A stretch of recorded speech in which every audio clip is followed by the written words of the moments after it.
모두 안녕하세요.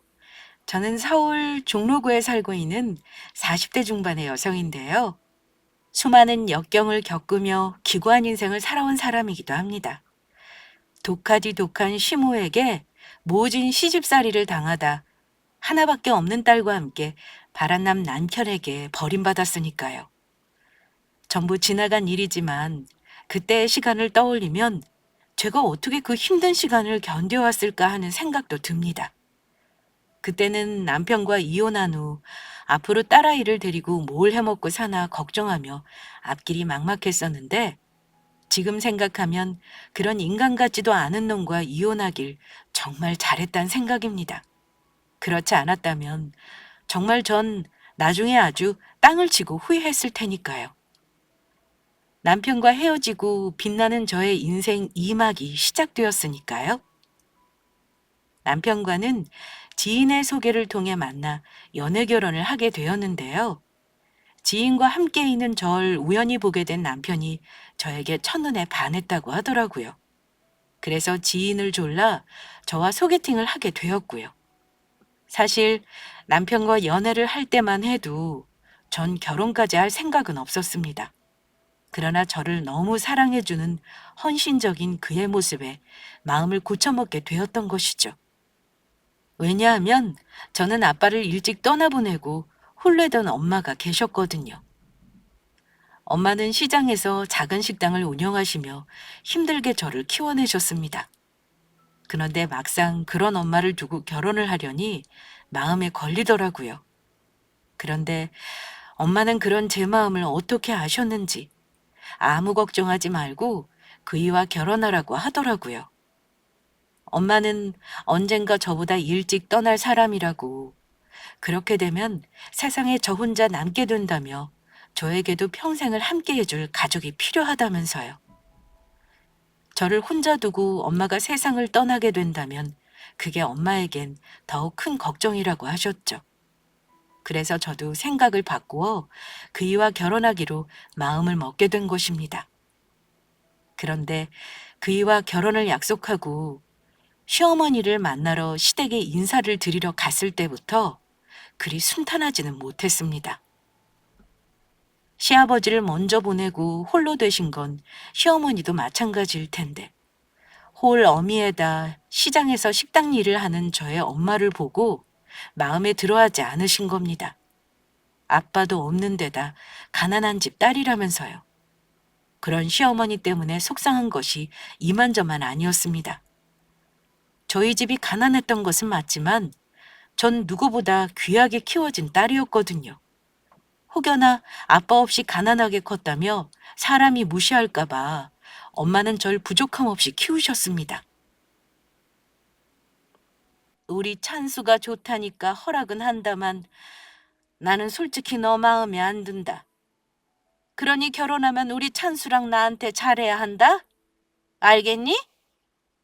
네, 어머니. 부족하지만 열심히 노력할 테니 예쁘게 봐주세요. 엄마 또 그 소리야? 자꾸 그러면 나 엄마 안 본다고 했지? 나나 혜영이나 아빠 없이 큰 건 똑같은데 엄마 정말 옛날 사람처럼 왜 그래? 정말로 내 얼굴 안 보고 싶어? 알겠다, 알았어. 뭔 말을 못 하겠네. 결혼 반대하면 지 엄마 얼굴이나 안 보겠다고 하기나 하고 저런 걸 자식이라고. 아휴. 저를 못마땅해 하는 시어머니를 보며 그이와의 결혼이 걱정되지 않은 건 아니었지만 그때는 남편이 워낙 저에게 잘했기에 안심했었습니다. 그이라면 믿고 결혼해도 될 것 같았죠. 시어머니와 무슨 일이라도 있을 것 같으면 늘 나서 막아주던 든든한 남편이었으니까요. 그리고 혹 우리 집 사정 때문에 시댁에 무시당할까봐 저의 혼수며 예단이며 엄마가 신경 써서 해주셨거든요. 그래서인지 시어머니도 더는 저를 구박하거나 타박하지 않으셨습니다. 하지만 그것도 오래가지는 못하였죠. 남편과 결혼 후 단 한 번도 오지 않았던 저희 신혼집에 시어머니께서 처음 오게 되었는데 저희 신혼집에 들어서자마자 한다는 소리가 엄마 어서 와. 오는데 고생 많았지? 어머니 오셨어요? 아유, 냄새. 이게 다 무슨 냄새니? 어머니 오신다고 어제부터 그이랑 열심히 청소했는데 냄새라니요? 집안에서 웬 식당 반찬 냄새가 이리 진동하는지. 세아가, 너 혹시 너희 사돈댁 가게에서 반찬 얻어왔니? 아유, 지독해. 아우, 내 골치가 다 아프구나. 엄마 무슨 말이 그래? 처음으로 우리 신혼집에 와서 한다는 소리가 고작 그거야? 그리고 냄새는 무슨 냄새? 나는 하나도 안 나는데. 괜히 우리 혜영이한테 트집 잡으려고 그러는 거지? 앞으로 그럴 거면 우리 집에 찾아올 생각도 하지 마. 얘는 내가 뭐라 그랬다고 흥분해서 그러니? 알겠다. 앞으로는 그런 소리 안 하도록 조심하마. 그런데 너희는 같이 살아서 모르겠지만 나는 냄새를 안 난다고 할 수도 없고 나보고 어쩌라는 건지 모르겠다. 이젠 무서워서 무슨 말도 못하겠네. 시어머니가 저희 집에 방문한 것은 그날 딱 한 번뿐이었습니다. 이후에는 저희 집의 발길을 뚝 끊으셨죠.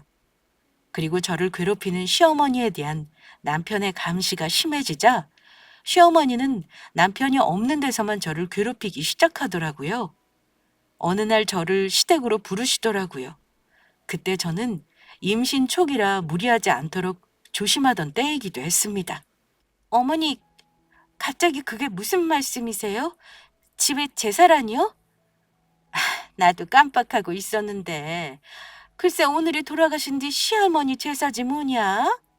그러니까 내가 문자로 장 봐야 할 목록들 적어 보내줄 테니까 늦지 않도록 얼른 장 봐서 오도록 해라. 지금부터 준비하려면 시간이 촉박할 것 같구나. 찬수는 바쁠 테니까 괜히 일하는데 전화하지 말고 우리 둘이 알아서 잘 지내면 될 것 같다. 임신 초기라 조심해야 했지만 그 많은 제사 음식들을 시어머니 혼자 하게 할 수도 없고 저는 시어머니 말대로 급하게 장을 봐서 제사 음식을 준비하게 되었습니다. 그런데 시어머니는 제가 오자 갑자기 몸이 안 좋다며 저 혼자 그 많은 제사 음식을 만들게 하더라고요. 그래서 결국 저 혼자 시할머니 제사까지 지내고 집으로 오게 되었습니다. 늦은 밤 야근까지 하고 돌아온 남편은 시할머니 제사를 준비하느라 지쳐 누워있는 절 보며 걱정하며 묻더라고요. 그래서 시댁에 가 남편의 시할머니 제사를 지내고 왔다는 설명해 주었습니다. 뭐? 시할머니 제사라니? 우리 집 제사 같은 거 안 지내는데 그게 무슨 소리야? 그리고 할머니는 교회 다니셔서 당신 돌아가시고 제사 같은 거 지내지 말라고 신신당부하셨다고. 그게 무슨 소리야? 집에 제사가 없다니. 그러면 어머니께서 일부러 나 골탕 먹이려고 거짓말하셨단 소리야? 엄마 진짜 너무하네. 자기가 홀몸도 아니고 어떻게 거짓말까지 해서 그런 일을 시킬 수 있어? 내가 당장 엄마한테 다녀올 테니까 자기는 쉬고 있어. 이번만큼은 그냥 못 넘어가. 시어머니는 저한테 무슨 억까 심정인지 거짓말까지 해서 하지도 않아도 될 시집살이까지 시키신 겁니다. 그리고 남편이 이야기하면 그때뿐인지 시어머니는 계속해 저를 괴롭혔습니다. 일부러 배추를 많이 사 김장을 담그게 하는가 하면 사람들이 많은 앞에서 일부러 창피를 저 곤란하게 만들기까지 하였죠. 그때마다 남편이 저보다 더 화를 내며 막아줘 시어머니와 크게 싸운 적은 없지만 그때마다 시어머니와 점점 더 사이가 멀어졌던 건 사실이었습니다. 그리고 시어머니와 제가 기어이 사이가 틀어지는 사건이 벌어졌죠.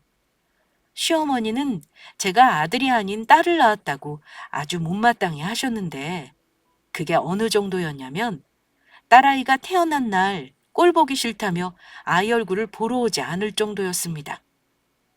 그러던 어느 날 아이를 데리고 움직일 수 있는 시기가 되어 손녀 얼굴도 보여드릴 겸 전 친정엄마가 해준 김치를 싸고 시댁에 가게 되었습니다. 그런데 시어머니가 제 앞에서 차마 해선 안 될 행동을 한 것입니다. 어머니, 저희 엄마가 어머니 드시라고 김치를 해다 주셨어요. 좀 드셔보세요. 아들도 못 낳는 주제에 감히 여기가 어디라고 찾아와. 그리고 뭐 김치? 어디 시장 바닥에서 만든 더러운 김치를 나보고 먹으라는 거야? 이 쓰레기들 전부 버릴 거다. 시어머니는 제가 보는 앞에서 음식 쓰레기 봉투를 꺼내 친정엄마가 해준 김치들을 버리기 시작했습니다. 그 모습에 저도 더는 참을 수가 없었죠. 어머니, 지금 이게 뭐 하시는 짓이에요? 우리 엄마가 얼마나 힘들게 만든 김치인데요. 드시기 싫으면 드시지 마세요. 제가 전부 가지고 가서 다 먹을 테니까. 그리고 딸이 뭐가 어때서요? 요즘에는 아들보다 딸들이 더 효도 많이 하거든요. 어머니 분명히 나중에 저한테 하신지 전부 후회하게 되실 거예요. 두고 보시라고요. 그래, 어디 한번 해봐라. 그러는 사람 치고 무서운 사람 하나 없더라. 너야말로 당장 내 집에서 나가. 저는 시어머니가 음식 쓰레기 봉투에 담은 엄마 김치까지 전부 들고 시댁을 나왔습니다. 그리고 시어머니가 음식 쓰레기 봉투에 버린 저희 엄마 김치까지 김치통에 담아 다시 잘 정리했습니다. 그날 저녁, 전 저희 엄마가 만든 김치로 저녁을 먹으며 서러워 울었습니다. 시댁에 가져다 주려며 바쁘신 와중에 새벽에 일어나 잠도 줄이며 만드신 귀한 김치인데 저 때문에 이런 대접을 받는다는 게 속상하고 엄마에게 미안해 눈물이 나더라고요. 그리고 뒤늦게 퇴근한 남편은 혼자 울며 엄마 김치에 밥을 먹고 있는 저를 보며 놀라고 말았습니다. 여보, 왜 그래? 무슨 일이야? 오늘 수연이랑 엄마 집에 다녀온다더니 무슨 일이 있었던 거야? 그게 그러니까 제 이야기를 듣던 남편은 시어머니에게 연락을 했습니다. 앞으로는 저희 가족이 시댁에 갈 일은 없을 거라며 시어머니 혼자 잘 살아보라고요. 다시는 서로 얼굴 보고 살지 말자고 그렇게 말하더군요. 그러자 시어머니는 하나밖에 없는 아들의 얼굴 보고 살지 말자는 그 이야기가 무서웠는지 바로 찾아와 바로 저에게 용서를 구했습니다. 다음부터는 절대 그러지 않겠다고 잘못했다면서 맹세까지 하더라고요. 그날 마지못해 시어머니의 용서를 해준 것은 사실이지만 그 이후 저도 시어머니에 대한 마음을 아예 놓아버렸습니다. 시어머니와 대면대면한 사이가 된 것입니다. 시어머니도 시어머니의 생일과 추석과 설날 딱 3번만 보게 되었고요. 그 이상은 시어머니 얼굴을 보고 싶지 않다는 말에 남편도 그러라고 하더라고요. 어찌 되었든 시어머니의 일이 해결되고 나니 저희 세 가족은 아무 탈 없이 행복하게 사는 듯 하였습니다. 아주 잠시뿐인 행복이었지만 말이에요. 그러나 몇 년 후, 전 제 인생에서 2번 다시 없을 크나큰 배신이 당하게 되었습니다. 그것도 같이 한 이불을 덮고 살던 저희 남편에게서요. 딸아이가 초등학교에 들어갈 무렵 다정하기만 했던 남편은 다른 사람처럼 변해버린 것입니다. 저를 무시하며 막대하기 시작한 거죠. 게을러 빠져서는 매일 집에서 아무것도 안 하고 빈둥빈둥 놀기나 하고 당신도 좀 꾸미고 다니고 그래. 맨날 구질구질하게 같은 옷만 입고 다니지 말고 집안 살림하며 수연이 돌보랴 당신 뒷바라지 하랴 내가 그럴 시간이 어디 있어. 나는 뭐 좋아서 매일 같은 옷 입고 다니는 줄 알아? 나도 예쁘게 꾸미고 좋은 옷 입고 싶다고. 그래도 우리 가족 위해서 참고 사는 거라고. 내가 열심히 살고 아끼고 살아서 그 덕에 우리 아파트도 장만하고 한 거야. 웃기고 있네. 귀찮고 게을러서 그런 거지 핑계는. 솔직히 내 월급이 적은 것도 아니고 요즘 여자들은 그런다며. 남편 회사 보내고 지들은 친구들이랑 만나 맛있는 거 먹으러 다니고 백화점 가서 펑펑 돈이나 쓰고 다닌다고 하더라. 너도 그러는 거 아니냐? 아니면 혹시 나 몰래 친정에 돈 보내주고 있는 거 아니야? 정 그렇게 불만이면 괜한 의심하지 말고 당신이 어디 살림해봐. 내가 밖에서 돈 벌어올 테니까. 당신이 벌어오는 돈으로 우리 세 가족 살림하기도 빠듯해. 당신이 무슨 능력으로 밖에 나가 돈을 벌어. 그럴 능력은 되고?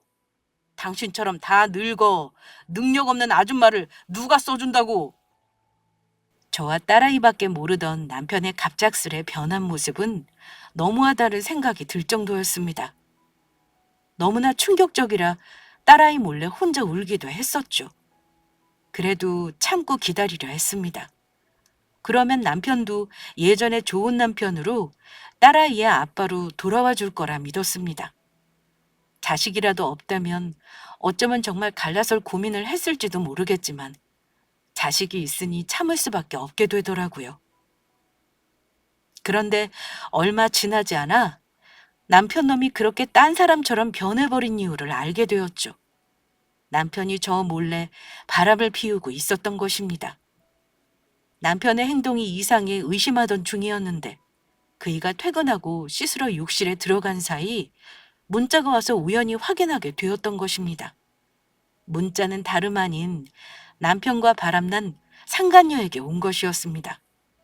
저는 남편의 핸드폰 비밀번호를 알고 있었기에 바로 그 자리에서 풀어 그동안 남편이 상간녀와 주고받은 문자와 사진들을 확인할 수 있었고 저희 부부는 그날 한바탕 싸움을 벌였습니다.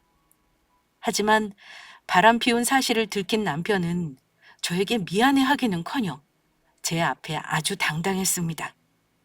그날 남편은 짐을 싸 바로 시댁으로 가버렸습니다. 도리어 바람 피운 게 저한테 들통이나 아주 잘 되었단 사람처럼요.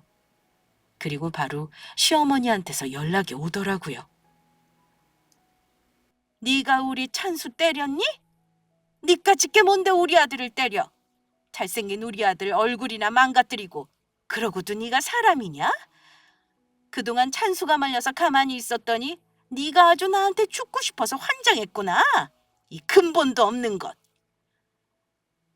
어머니는 그이가 한 행동을 보고도 그런 말씀이 나오세요? 그 사람 저 몰래 다른 여자랑 바람 피웠다고요. 가정 있는 사람이 그래도 되는 거예요? 남자가 사회생활 하다 보면 그럴 수도 있지. 그게 무슨 큰일이라고 이 짓거리야? 내 아들 돈으로 편하게 먹고 사는 것이 뭘 잘했다고 어디서 큰 소리야? 이 은혜도 모르는 배은망덕한 것.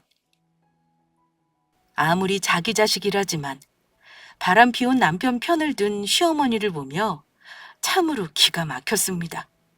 그리고 그이가 그토록 양심 없이 행동할 수 있었는지 알겠더라고요. 그동안 저와 살 때는 본색을 드러나지 않아 몰랐을 뿐이지 시어머니가 그리 되도록 개념 없이 키워놨던 것입니다. 그런데 얼마 지나지 않아 전 더 어이없는 사실을 알게 되었습니다. 시어머니가 그토록 남편의 편을 든 이유가 있더라고요. 남편이 소개해 시어머니는 이미 저 몰래 상간녀와 인사까지 나눈 사이였던 것입니다. 시어머니는 일부러 저의 화를 돋구려고 하는 건지 그 사실을 직접 저에게 전화해 알려주기까지 하더라고요. 남편과 바람을 피우는 상간녀는 제법 장사가 잘 되는 식당을 운영하고 있었던지 남편이 돈 잘 버는 여자를 만난다고 아주 좋아했습니다. 저희 엄마가 식당을 한다고 했을 때는 무시하더니 매우 다른 반응이었죠. 그 상간녀를 제 앞에서 추켜 세우기까지 했으니까요. 집에서 남편이 벌어다 준 돈이나 쓰며 살림이다 하던 네가 뭘 알겠냐만. 지금 찬수가 만나는 여자는 너랑은 아주 딴판이더구나. 성공한 사람이라 그런지 몰라도 나한테 거금 100만 원을 용돈 쓰라며 주더구나. 비싼 물건도 아무렇지 않게 턱턱 선물해주고 아주 통이 큰 게 싹싹하니 마음에 들어. 어머니, 지금 그 여자랑 만나기까지 하신 거예요? 그이랑 바람난 여자를요? 그래, 만났다. 우리 아들이 좋아하는 여자라는데 내가 좀 만나면 안 되니? 그이나 어머니나 정말 뻔뻔하시네요. 하다못해 짐승들도 어머니나 그이처럼은 안 굴 거라고요. 뭐? 지금 짐승이라고 했니? 네, 짐승이라고 했습니다. 그이랑 어머니가 하시는 행동이 딱 수준이라 그렇게 말씀드렸어요. 왜요? 정 그렇게 싫으면 네가 우리 아들을 떠나면 되는 거 아니냐? 너희들 당장 갈라서란 소리다. 나도 네 목소리 듣는 거 아주 징그러우니까 너 만날 때마다 네 몸에서 나는 싸구려 식당 반찬 때문에 아주 코가 썩는 것 같아. 그리고 시어머니와 전화를 끊은 그날 저녁, 남편에게 한 통의 문자가 왔습니다. 우리 이혼하자. 이혼 서류 준비할 테니 조만간 만나서 도장 찍자. 그리고 우리 효진이 만나니까 알겠더라. 너같이 집에서 아무것도 안 하고 빈둥빈둥 노는 여자보다 일하는 능력 있는 여자가 얼마나 멋있고 매력적인지. 그동안이야 아이와 남편을 보고 참고 살았다지만 남편이 바람을 피운 걸 알게 된 마당에 제 입장에서 우리 두 사람의 이혼은 아주 당연한 것이었습니다. 하지만 제가 그동안 남편과 시어머니의 행동을 보고도 참고 넘어갔던 이유는 바로 증거를 모으기 위해서였죠. 뻔뻔한 남편 자식은 저와 합의 이혼을 꿈꾸나 본데 절대 그렇게 그놈이 원하는 대로 해줄 수 없는 것이었습니다. 잘못을 했으면 그에 따른 대가를 치르는 것이 맞는 것이었죠. 그래서 전 남편에게 법적으로 소송을 걸어 이혼을 하고 남편과 이혼녀에게 위자료까지 제대로 톡톡히 받아낼 생각이었습니다. 그런데 이미 시어머니와 남편이 저에게 했던 말들과 통화 내용을 핸드폰으로 저장해두어 증거는 차고 넘쳤지만 확실한 증거를 찾게 될 기회가 생겼습니다. 시댁에 남편과 상간녀가 같이 있다는 소식이었죠. 시댁 동네 근처에 제 친구가 살고 있었는데 저희 시댁으로 남편과 어떤 여자가 들어가는 모습을 우연히 보게 되었다는 것입니다. 시댁의 남편과 찾아갈 여자는 상간녀밖에 없었고 그 소식에 저는 바로 시댁으로 달려갔습니다.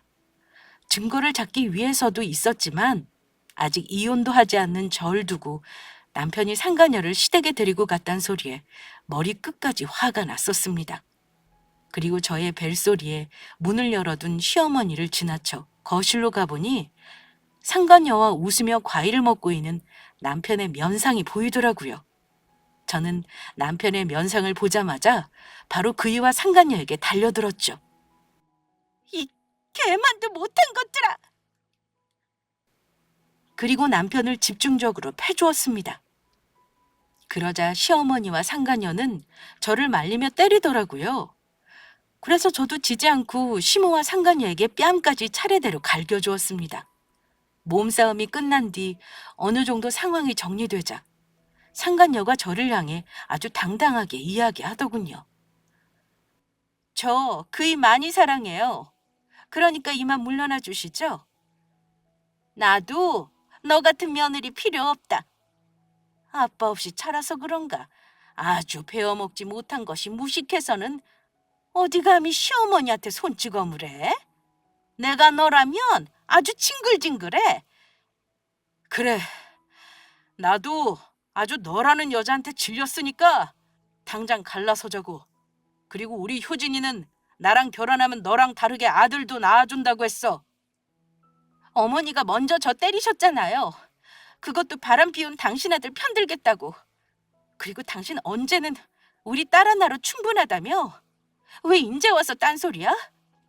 하긴 그렇게 줏대가 없으니까 바람까지 피웠겠지. 다 필요 없고 나도 아들 낳아서 내 아들이랑 목욕탕 좀 가보자. 더 이상 구질구질하게 굴지 말고 우리 그만 끝내자.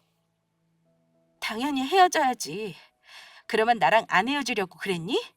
인성 쓰레기에 답 없는 시모에 너 같은 더러운 놈이랑 내가 뭐하러 아쉬워서 계속 같이 사니? 그런데 그냥은 못 헤어지지. 내가 상처받은 만큼 법적으로 소송 걸어서 내 놈이랑 상간녀한테 위자료까지 전부 받아내고 이혼할 거야. 남편을 향해 말을 마친 저는 상간녀에게도 한마디 해주었죠. 지금 아무리 시어머니와 남편에게 잘한다고 해도 시어머니에게 선물 공세까지 하며 다 늙은 중년 남자에게 붙어있는 여자라니 그 의도야 뻔한 것이니까요. 그리고 너 정신 차리는 게 좋을 거야. 이 볼 것 없는 놈한테 뭐라도 떨어질 거 있나 해서 붙어있나 본데 이놈 생각보다 가진 돈도 별로 없거든? 그나마 나랑 살아서 이만큼 살 수 있었던 거라고. 제가 무슨 돈 보고 그이 만난 줄 아세요? 돈이라면 저도 있어요. 저 그이 진심으로 사랑한다고요. 독한 것이 그냥 헤어질 생각 안 하고 끝까지 우리 아들 뺏겨 먹으려고? 시장에서 식당이나 하는 지 엄마 닮아서 그런지 천박하기 짝이 없어. 천박한 건 바로 당신들이겠지. 얼마나 개념 없고 무식하면 바람 피운 아들 편이나 들고 당당히 하는 그 아들놈이나 애미나 아주 똑같이 천박해. 나야말로 더러운 너희 같은 것들이랑 상종하기 싫어서 이만 꺼져줄 테니까 어디 얼마나 잘 먹고 잘 사는지 두고 보자. 하지만 더 경악스러웠던 것은 시댁의 현관문을 열고 나가려는 나를 향해 이야기하는 남편 자식의 말이었습니다. 아, 그리고 수연이는 당신이 데려가서 키워. 나는 수연이 데리고 살 마음 없으니까. 나 재혼하게 되면 새 살림 차려야 하는데 우리 새로운 가정에 이혼한 전초딸이랑 같이 살 수는 없잖아? 나 우리 효진이랑 새롭게 다시 시작하고 싶다고. 안 그래도 우리 딸 내가 데려가려고 그랬다. 소중한 우리 수연이 너 같은 쓰레기놈한테 절대 맡길 수 없으니까. 네 놈한테 맡겼다가 우리 수연이 인생까지 망치려고? 너 같은 놈은 우리 수연이 아빠 될 자격도 없어. 우리 수연이를 당신 딸로 두기에는 아깝다고. 결국 전 남편과 이혼을 하게 되었고 위자료와 재산 분할까지 전부 받아냈습니다. 그리고 딸아이의 손을 잡고 엄마가 있는 친정으로 가게 되었습니다. 그런 절 보며 엄마는 제 손을 잡더니 한동안 말없이 저를 꼭 안아주었습니다. 그런 엄마 품에서 저는 펑펑 울었죠. 아무 걱정하지 마. 내가 우리 딸이랑 손이 하나 못 먹여 살릴까 봐? 엄마 식당 제법 장사도 잘 된다? 그러니까 앞으로 우리 힘내서 살아보자. 엄마. 그 후 저는 엄마 밑에서 식당 일을 도우며 일을 배우기 시작했습니다. 딸아이를 위해서라도 악착같이 살아야겠다는 생각뿐이었죠. 열심히 일해 성공해 누구보다 잘 살게 되는 것이 남편과 시어머니를 향한 최고의 복수라고 생각했으니까요.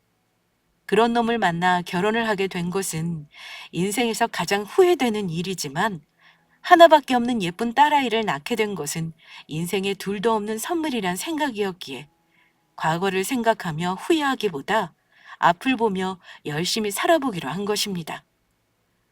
그렇게 6년이란 시간이 흘렀고 갖은 고생 끝에 저는 성공이란 것을 손에 쥘 수 있었습니다. 전 유명 인사들까지 찾아와 밥을 먹는 고급 한정식 집의 대표가 되어 있었으니까요. 다행히 엄마 식당 일은 제 적성에 맞았고 손마디가 굵어지며 억세졌지만 엄마와 함께하니 힘들다는 생각도 전혀 들지 않았습니다. 딸아이도 곁에서 제가 고생하는 것을 보고 자라서인지 말썽 없이 잘 커주었고요. 엄마는 김치를 정말 맛있게 잘 담그셨는데 맛있다는 소문이 나서인지 간혹 식당으로 김치를 사러 오시는 손님들이 계셨습니다. 그것을 보고 저는 엄마에게 김치를 만들어 본격적으로 팔아보자고 권유를 했고 엄마 식당에서 김치를 팔며 장사를 하다 인터넷 판매까지 하게 되었죠.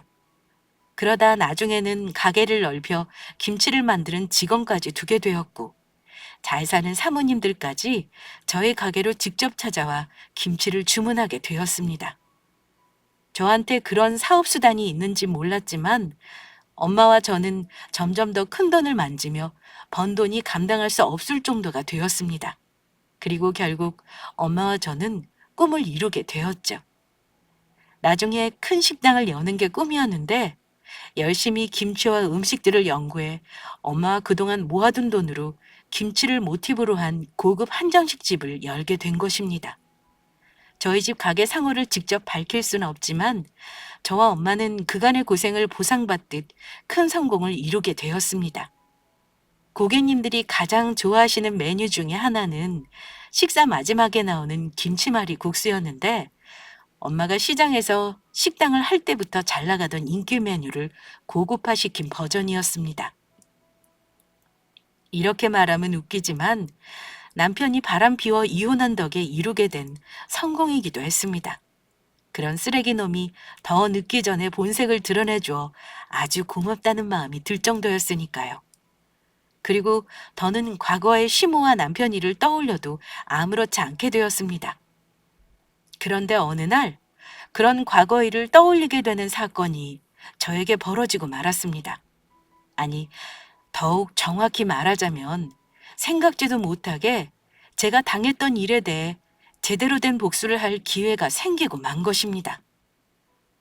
바쁘던 식당 일이 더욱 바빠지며 새로운 직원을 뽑게 되었는데 저희 가게가 다른 곳보다 대우가 좋다 보니 소문이나 다른 곳에 비해 지원자가 많은 편이었습니다. 물론 그중에는 저희 식당 일을 배우고 싶어 찾아오는 사람들도 있었지만요. 그래서 이번에는 설거지 파트 직원이 모자라 뽑게 되는 자리였습니다. 저는 김치를 담그다 지원한 면접자들의 면접을 보기 위해 위생복에서 평상복으로 옷을 급하게 갈아입고 면접 장소인 가게 사무실로 향하고 있었습니다. 그런데 등 뒤에서 누군가가 저를 붙잡는 것이었습니다. 그리고 거기서 아주 오래전에 본 낯익은 인물과 마주치게 된 것이죠. 그 사람은 다름 아닌 예전 시어머니였습니다. 예전 시모는 저를 보자 아주 반갑다는 듯이 웃고 있더라고요. 네가 여기 웬일이니? 나도 이 식당에 지원했는데 너도 여기 일자리 구하러 온 거냐? 이렇게라도 다시 보니 정말 반갑다. 그동안 잘 지냈던 거니? 상간녀가 자기 호강시켜 줄 거라며 저를 비웃으며 큰 소리를 치더니 오랜만에 보게 된 예전 시모의 행색은 남루하기 짝이 없었죠. 어쩜 내 주제나 네 주제나 이렇게 똑같니? 너도 결국 우리 아들이랑 이혼하고 고생하며 살았나 보구나? 너 떠나고 나랑 찬수도 얼마나 고생했는지 모른다. 아이 글쎄 그년이 알고 보니 사기꾼 년이었지 뭐냐? 음식점 한다는 것도 다 뻥이었고 새롭게 단장해서 큰 식당 연다면서 우리 아들한테 돈을 빌려가더니 그대로 튀었지 뭐니. 나중에 크게 이자까지 쳐줘서 갚겠다는 말에 빚까지 내서 빌려줬는데 그 일로 아들놈 회사로 빚쟁이들까지 찾아오는 바람에 직장에서도 쫓겨나고 살던 집까지 빼앗겨서 나랑 찬수랑 고생이 이만저만이 아니었다. 그래서 나는 식당 나가고 창수는 요즘 공사장 일용직으로 나가 빚 갚으며 근근히 먹고 살고 있어. 여기 식당 사장이 젊은 여자라고 하는데 월급도 많이 주고 복지도 좋다고 해서 지원하러 온 거다. 그동안 다른 식당에서 일했었는데 얼마나 바쁜지 어디 쉴 틈이 있어야지. 아주 조금만 쉬려고 하면 사장놈이 얼마나 닥달하든지. 그나저나 수연이는 잘 지내니? 지금이면 많이 컸겠다. 지금까지 연락 한 번 없다가 우리 딸 안부는 갑자기 왜 물으시죠? 그리고 우리 엄마 식당 한다고 무시하셨던 분이 지금 식당 일 하겠다고 면접 보러 오신 건가요? 정말 뜻밖이네요. 아무리 그래도 내 손녀인데 내가 그동안 안 보고 싶었겠니? 아들놈도 가끔 수연이 보고 싶다고 말하고. 그리고 얘는 비교할 걸 비교해라. 사돈댁이 하던 그 구닥다리 허름한 작은 식당이랑 여기가 비교가 되니? 같은 음식점이라도 급이 있는 거다, 급이. 급 같은 소리 좋아하시네. 아줌마, 여기가 어딘 줄 알면 깜짝 놀라시겠어요? 그리고 우리 딸을 꼴 보기 싫다며 버릴 때는 언제고 그놈이 보고 싶어 하긴 뭘 보고 싶어 해요? 그러는 놈이 지금까지 양육비 한 푼을 안 보내요? 그야, 그건 우리 형편이 이렇다 보니 살펴볼 겨를이 없어 그런 거고. 그건 그렇고 너 우리 아들이랑 헤어지고 혹시 재혼은 한 거니? 보나마나 네 주제에 데려가는 남자도 없을 테고 아직 혼자일 것 같은데 내 말이 맞지? 내가 혼자든 마든 그쪽이 무슨 상관인데요? 그쪽이라니 우리 사이가 어찌 될지 알고 그렇게 말하니? 아직 혼자면 우리 아들이랑 다시 차려보는 건 어떻겠니? 너도 이혼하고 우리랑 처지도 비슷한 것 같은데 아니 네 주제에 어디 우리 아들보다 잘난 놈을 만날 수나 있겠어? 네가 먼저 잘못했다고 집으로 기어들어오면 우리 찬수도 모르는 척 받아줄 거다. 그러게 그때 우리 아들이 바람 펴도 좀 참고 기다려주지. 뭔 성미가 급해서 이혼해가지고 너도 고생이냐. 지복 지가 찬 거지. 이 아줌마가 아직도 정신을 못 차렸네. 내가 대가리에 총 맞았냐? 너 같은 거지 같은 아들놈이랑 다시 시작하게? 그것도 바람까지 피워서 가정까지 파탄낸 쓰레기 놈에 아줌마같이 정신 나간 여자가 시모로 있는 집에? 아줌마, 제발 정신 차리세요. 지금 이 상황에 그런 소리 하면 사람들이 아줌마 미친 줄 알아요. 실성한 줄 안다고. 뭐, 실성? 불쌍해서 내가 네 딸년이랑 같이 받아주려고 했더니 어디 주제도 모르고 그따위 말을 해? 어디 나한테 혼 좀 나볼래? 너네가 면접 볼 때 가만히 있나 보자. 여기 사장님한테 말해서 니년이 내 며느리였는데 하도 싸가지 없고 싹수가 노래서 우리 아들한테 이혼당한 거라고 면접에서 떨어뜨리라고 말해줄 테니까 어디 두고 보자고. 어머, 그러세요? 어디 해볼 수 있으면 한번 해보세요. 아줌마가 여기 음식점에서 대표한테 면접이나 볼 기회나 있을지 모르겠네요. 이 잡것이 아주 보자 하니까. 제 말에 광분한 예전 시모는 두 손을 걷더니 저에게 달려들려고 했습니다. 하지만 그 전에 제지당하고 말았죠. 바로 제 옆에 있던 저희 직원한테요. 그리곤 저희 직원이 하는 말에 놀라 말까지 더듬거리더라고요.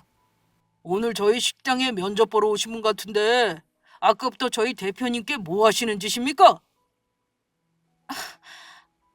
대표라니 그게 무슨 말씀이세요?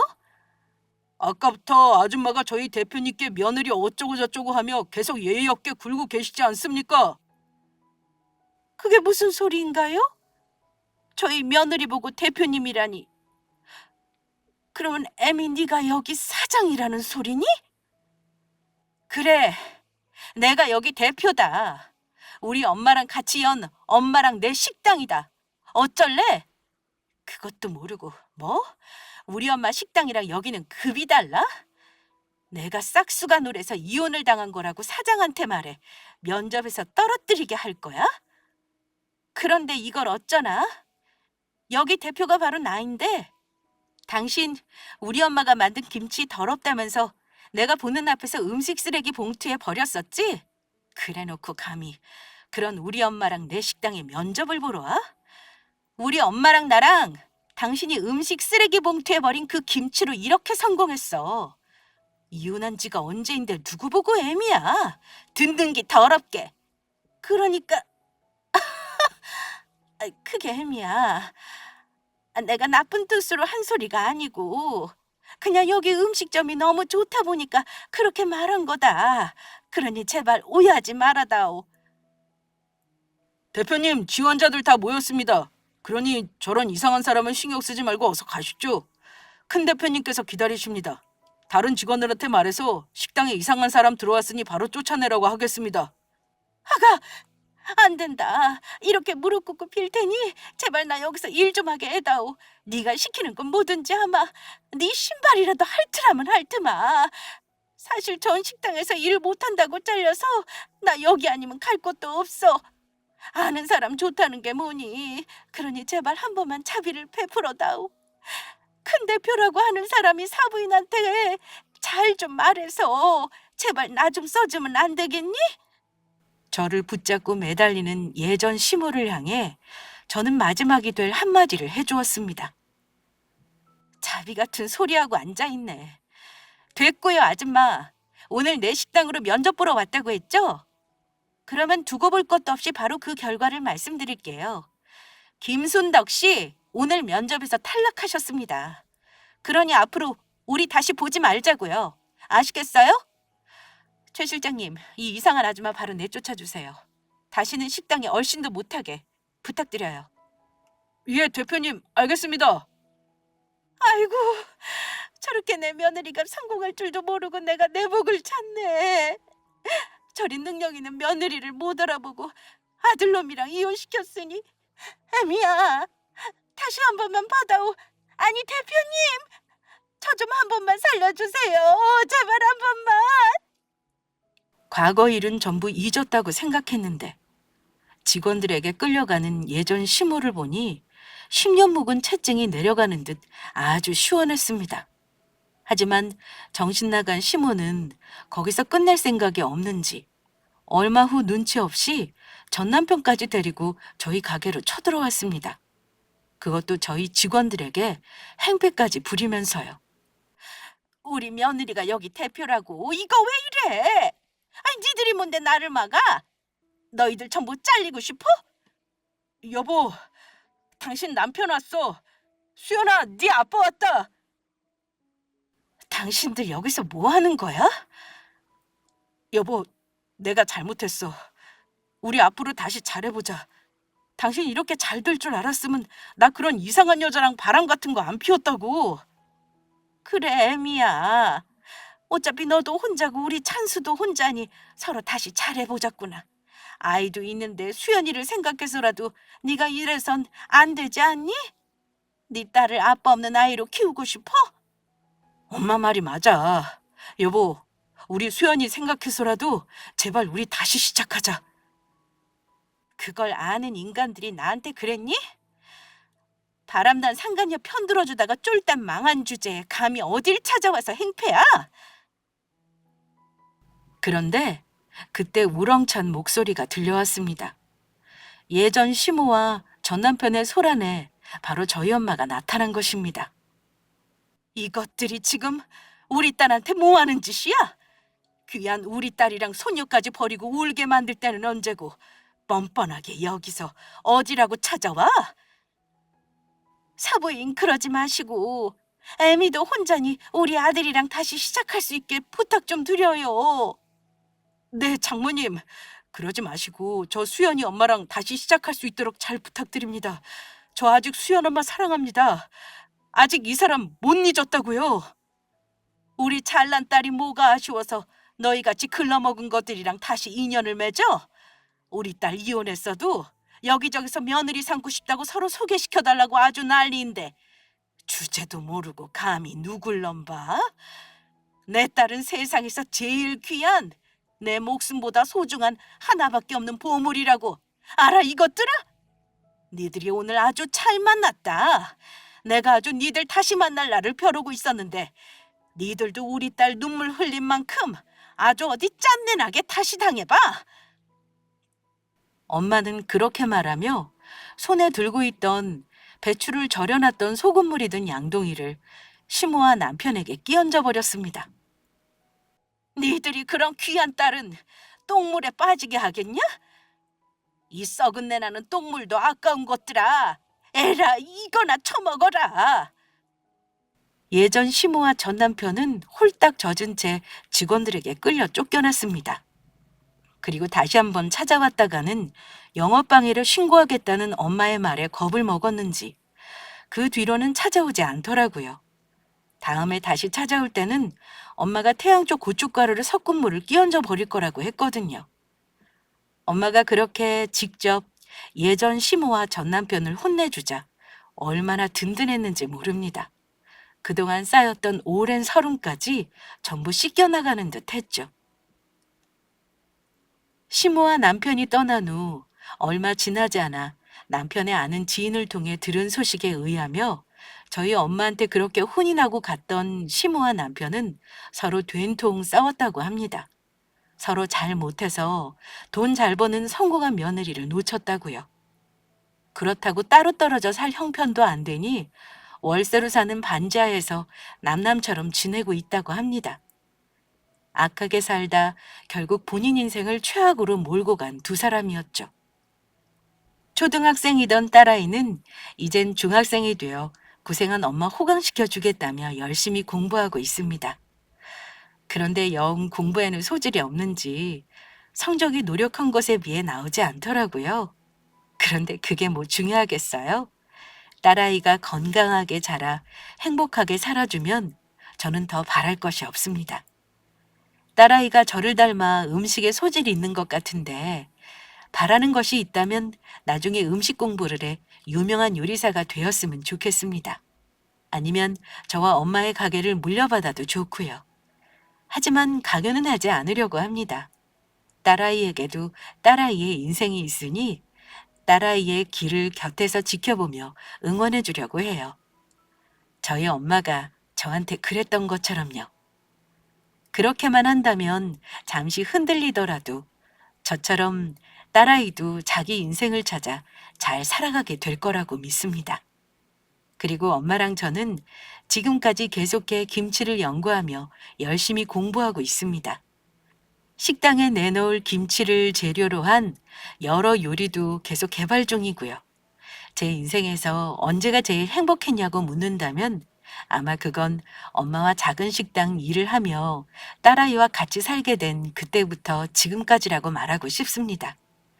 제게 소망이 있다면 앞으로도 지금처럼 부디 저희 세 식구 변치 않고 행복하게 살았으면 하는 바람입니다. 앞으로도 부끄럽지 않은 엄마의 딸로 그리고 하나의 엄마로서 잘 살아가도록 하겠습니다. 감사합니다.